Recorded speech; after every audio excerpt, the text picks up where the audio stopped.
Bienvenue dans cette nouvelle édition du Non-Stop Info. Voici les titres. Les 3 religieux enlevés au Cameroun le 4 avril dernier ont été libérés ce dimanche.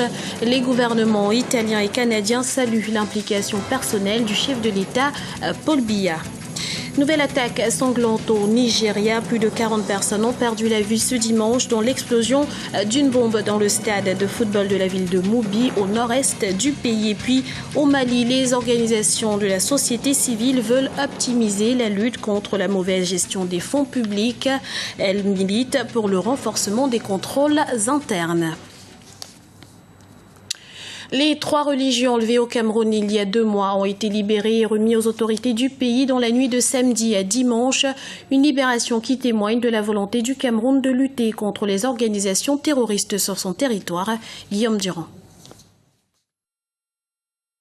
Ils avaient été kidnappés dans la nuit du 4 au 5 avril 2014 dans leur paroisse de Tcher, à une vingtaine de kilomètres de Maroua, capitale de la province de l'extrême nord.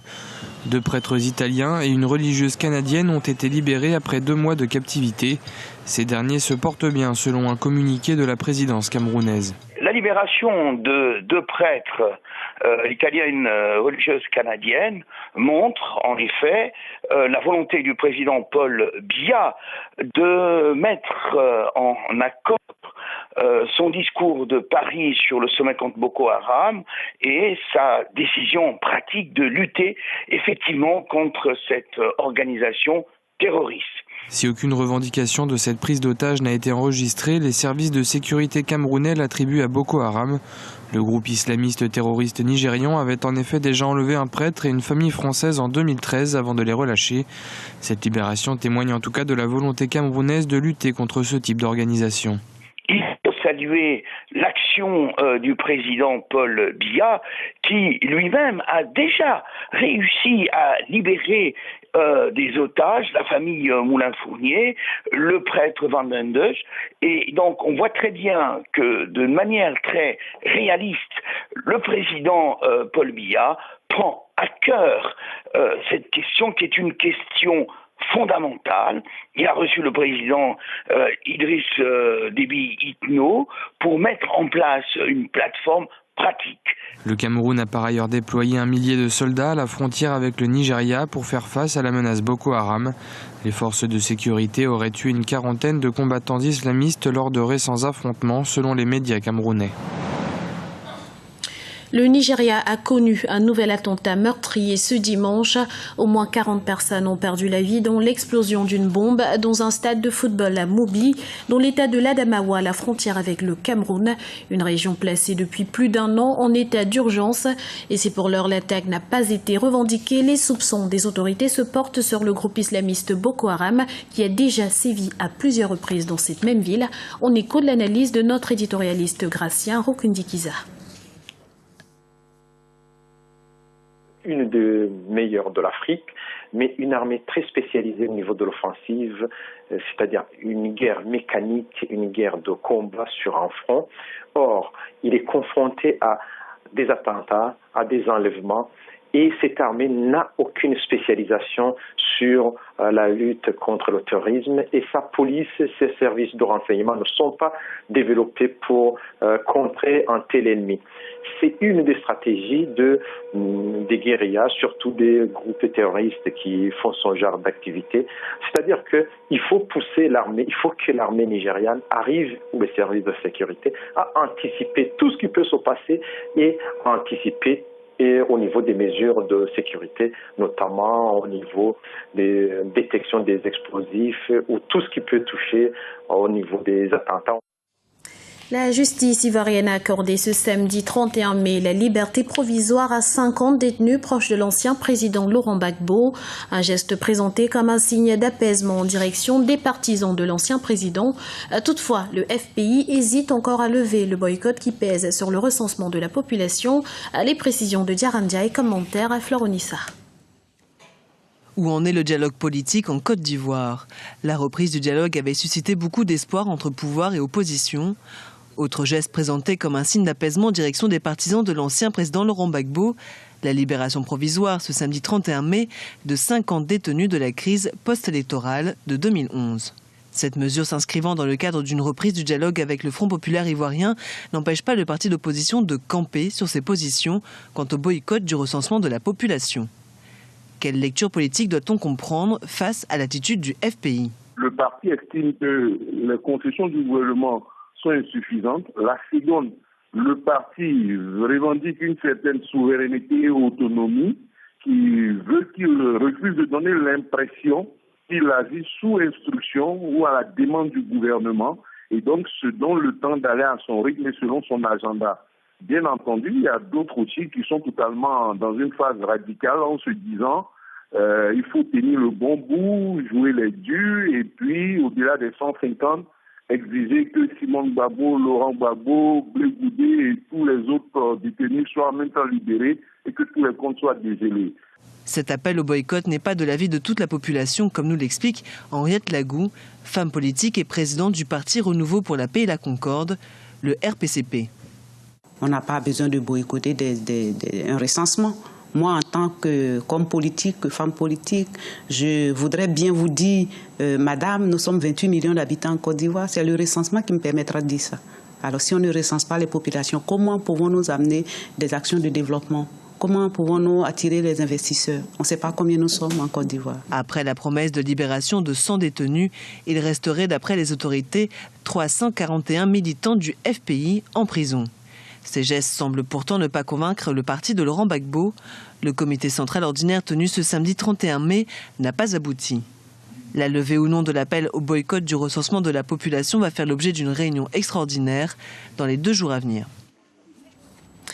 Atteindre l'émergence en 2019, telle est l'ambition du gouvernement algérien. Le Premier ministre Abdelmalik Sellal a annoncé qu'un plan quinquennal de croissance 2015-2019 serait élaboré en ce sens.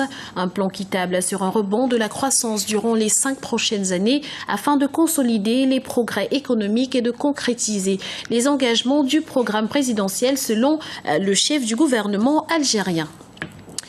Chaque année au Mali, plusieurs services et organisations de la société civile émettent des rapports sur la gestion des fonds publics, des recommandations qui ne produisent pas l'effet escompté du fait de la lenteur du traitement des documents en question.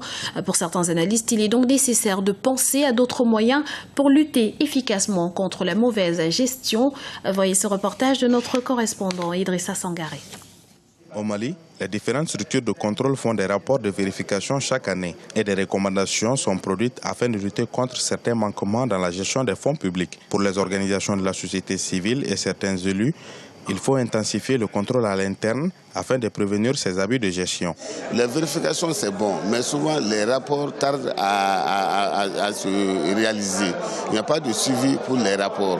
Souvent, les rapports sont en retard par rapport à la modification des décrets, par rapport à la modification des articles.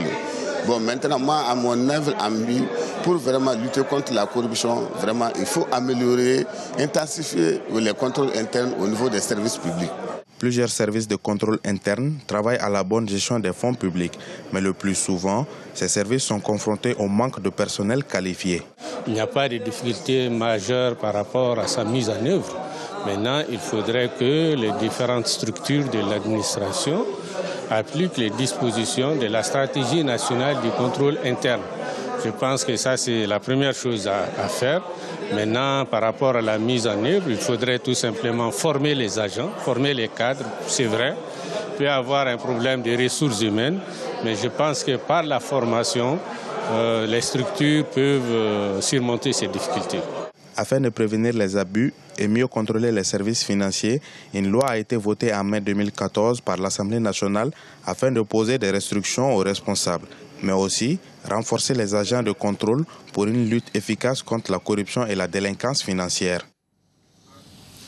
Le Ghana, le Nigeria, l'Algérie, le Cameroun et la Côte d'Ivoire représenteront l'Afrique à la Coupe du Monde 2014 au Brésil, comme il y a 4 ans en Afrique du Sud.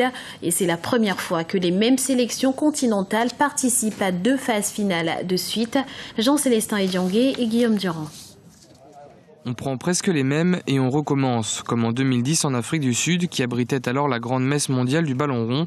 Les Lions indomptables du Cameroun, les Éléphants de Côte d'Ivoire, les Black Stars du Ghana, les Super Eagles du Nigeria et les Fennecs d'Algérie défendront les couleurs du berceau de l'humanité sur les terres du roi Pelé du 12 juin au 13 juillet 2014. Une performance qui ne semble pas vraiment surprendre certains spécialistes. Je peux citer, à mon avis, ces mêmes équipes qui représentent l'Afrique comme étant parmi les 10 meilleures équipes d'Afrique, déjà. Je pense que c'est leur détermination et leur expérience dans cette compétition qui a fait la différence. Le Cameroun, l'Algérie, la Côte d'Ivoire, le Ghana, etc. C'est des pays qui peuvent représenter l'Afrique. Avec cette participation en phase finale de la Coupe du Monde, le Cameroun semble avoir mis pour l'instant ses querelles internes en sourdine. Les Éléphants et les Black Stars, qui disputent leur 3e mondial d'affilée, se présentent avec beaucoup de certitude, contrairement aux Fennecs dont l'équipe a été profondément remaniée et qui n'est pas encore arrivée à maturité. Quant aux Super Eagles, ils auront besoin de toute leur concentration pour créer la sensation, mais l'Afrique a-t-elle des raisons de croire en ses représentants ? Chacune de ces équipes a ses chances, parce que je pense que c'est les 5 meilleures équipes africaines des dernières années, Alors je pense que le Nigeria, qui est l'actuel détenteur de la Coupe d'Afrique, le Ghana, qui n'est pas une mauvaise équipe, la Côte d'Ivoire, qui est aussi une très grande équipe, l'Algérie, le Grand Cameroun. Je pense que toutes ces équipes ont leur chance d'aller vraiment en quart de finale. Je pense que mon souhait plutôt est qu'il y en ait beaucoup plus qu'une équipe qui s'est qualifiée en 8e de finale. 54 États et 1 milliard d'habitants seront derrière les 5 ambassadeurs des sélections africaines au Mondial 2014 au Brésil, avec l'ambition secrète de faire mieux que le Cameroun en 1990, le Sénégal en 2002 ou encore le Ghana en 2010, et de voir enfin un pays africain atteindre pour la première fois le stade des demi-finales. C'était le journal de la rédaction. Merci pour votre fidélité. Retrouvez dans un instant une nouvelle édition du Non-Stop Info sur Africa 24.